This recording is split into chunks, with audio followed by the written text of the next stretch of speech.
to control blood clotting or coagulation। अब haemophilia में आपको पता है सबसे बड़ा प्रॉब्लम यही होता है कि जब इन बच्चों का ब्लड निकलना शुरू होता है, इन पेशेंट्स का ब्लड निकलना शुरू होता है तो क्लॉट नहीं होता। अभी बातें याद रखिएगा, अभी सुनते जाएंगे। जब हम मेडिसिन पे जाएंगे तो आपको बहुत सारी चीजें मेडिसिन में ऐसे मिलेंगे आपको कि यार वो ये मेडिसिन को हमने पढ़ी हुई है लेकिन हमें नहीं पता ही नहीं था कि ये मेडिसिन ऐसे भी कर सकती है। सो which is used to stop bleeding when a blood vessel is broken। हम चोट लग जाती है, कट लग जाता है। अब नॉर्मली बहुत सारे क्लॉटिंग फैक्टर्स आते हैं, उस वेसल को, टिश्यू को बंद कर देते हैं, ब्लड स्टॉप हो जाता है। लेकिन हीमोफीलिया पेशेंट्स में क्या होता है कि वो जब कोई भी आर्टरी, कोई कैपिलरी, कोई किसी किस्म की वेन या कोई गट लग जाता है तो पीछे आने वाले जो क्लॉटिंग फैक्टर है उस ब्लड को क्लॉट नहीं कर सकते। ये पहला पॉइंट है। हीमोफीलिया एक क्लॉटिंग फैक्टर 8 डेफिशिएंसी। अब इसमें मेरे पास जो है तो हम एक जनरल डिस्कशन कर रहे हैं, इसको आप लेक्चर में समझिएगा। बेसिकली हम एक जनरल डिस्कशन कर रहे हैं।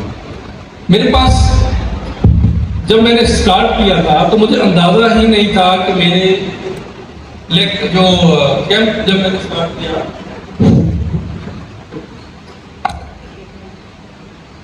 मुझे अंदाजा ही नहीं था कि मेरे पास किस किस्म के पेशेंट आएंगे कंप्लीट। इस वक्त हम इसी तरह के डिफरेंट केस फैक्टर 1 भी है, फैक्टर 5 भी है, फैक्टर 7 भी है, फैक्टर 8 भी है, फैक्टर 11 भी है और एक पेशेंट मेरे पास फैक्टर 13 का भी है।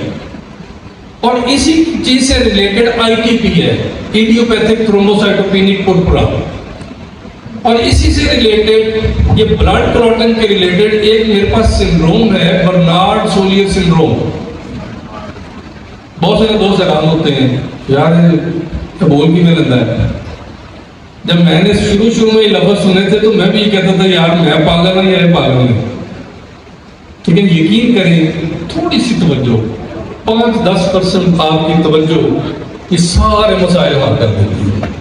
तो इन सारे फैक्टर्स में थोड़े बहुत डिफरेंस के साथ मसला एक ही है कि ब्लड निकलता है और रुकता नहीं है। और ये पता किस वक्त चलता है, आगे चल के हम देखेंगे। मोस्टली बच्चे जब पैदा होते हैं उनमें किसी किस्म का कोई सिम्टम नहीं होता। बहुत कम, जो मैंने अपनी 12-14 साल की जिंदगी की प्रैक्टिस में देखा है, बहुत कम बच्चे होते हैं जो हिमेटोमा के साथ होते हैं। मैं यहाँ एक माजरत चाहूंगा, मुझे याद आ गया, हमारे डॉक्टर सफदर जाफर साहब पीछे बैठे हैं। सफदर साहब आप हमारे सेशन के को चेयरमैन है, आप प्लीज तशरीफ लाएं और मेरे इस दोस्त के लिए एक भरपूर क्लैपिंग होनी चाहिए। इनको बुलाया गया था लेकिन ये उस वक्त मेरी तरह ये भी अल्लाह के सामने झुकने वाले हैं, तो ये उस वक्त अल्लाह के सामने झुकने गए थे तो ये मिस हो गए। इसलिए मैं माजरत भी चाहता हूँ इनसे, तो आप तशरीफ रखें।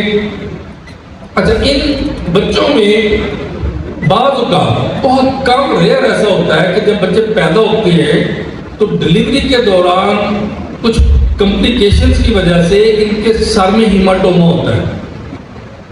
स्कल की इंटरनल स्किन में ब्लड आउट हो जाता है।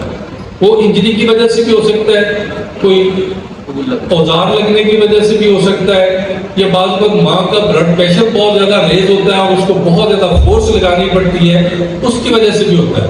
तो हमारे पास जब ऐसे केस आते हैं 3 से 4 दिन में क्लियर हो जाते हैं, डिसॉल्व हो जाता है। और वो मेडिसिन पता कौन सी है? आर्निका। कौन सी है? आवाज नहीं आई। 3X। अच्छा, यहाँ सबसे बड़ा इंपॉर्टेंट जो काम है वो पोटेंसी है। हमारे बहुत सारे दोस्त डिस्कशन मेरे साथ आगे करते हैं, उनका केस भी ठीक होता है, प्रेस्क्रिप्शन भी ठीक होती है, मेडिसिन भी ठीक होती है, लेकिन क्या गलत होती है? पोटेंसी। इस पोटेंसी के बैक एंड में भी एक चीज है और उस चीज का हमने कभी ख्याल ही नहीं रखा।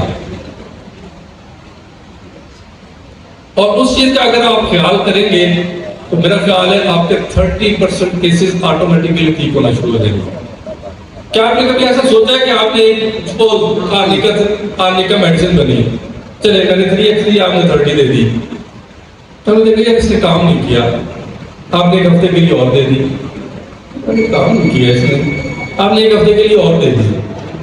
पूरी ईमानदारी से, क्योंकि हम यहाँ आपस में हैं, अपने अंदर झांक के देखिएगा कि कभी आपने ये भी सोचा है कि यार ये जो आर्निका 30 मेरे पास पड़ी हो सकता है ये कंपनी जिसकी है वो पोटेंसी कंपनी की खराब हो, मैं दूसरी आर्निका 30 लेके इस्तेमाल करूं।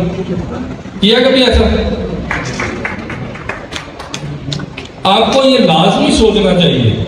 और ये जो मेरा 15 जनवरी को दुबई में लेक्चर था जो इंडियंस ने करवाया, वहां पे हमारे सेशन में जहां मेरा लेक्चर था जिसमें उसमें इस चीज पे बड़ी जबरदस्त डिस्कशन हुई और उसने अपना एक केस प्रेजेंट करते हुए कहा कि मेरी मेडिसिन ये थी, शायद नेट्रम सल्फ थी, तो उन्होंने कहा कि मैंने नेट्रम सल्फ दी, पेशेंट ने कहा कि मुझे फर्क नहीं पड़ा, नेक्स्ट टाइम फिर मैंने नेट्रम सल्फ दी, पेशेंट ने कहा कि मैं ठीक नहीं हुआ, नेक्स्ट टाइम फिर मैंने नेट्रम सल्फ दी, उन्होंने कहा नहीं ठीक हुआ, उसने कहा नेक्स्ट टाइम फिर मैंने नेट्रम सल्फ दी, उसने कहा पूछिए अब क्यों मैंने दी, उसने कहा जी अब मैंने दी कंपनी चेंज करके, दूसरी कंपनी की नेट्रम सल्फ जब 3x मैंने दी तो मेरा 3 दिन के अंदर केस ठीक हो गया।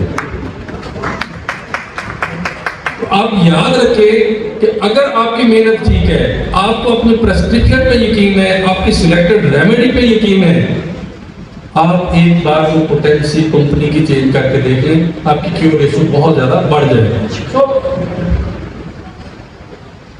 फैक्टर 8 डेफिशिएंसी हीमोफीलिया में है, बाकी में कभी इंशाल्लाह डिस्कस करेंगे।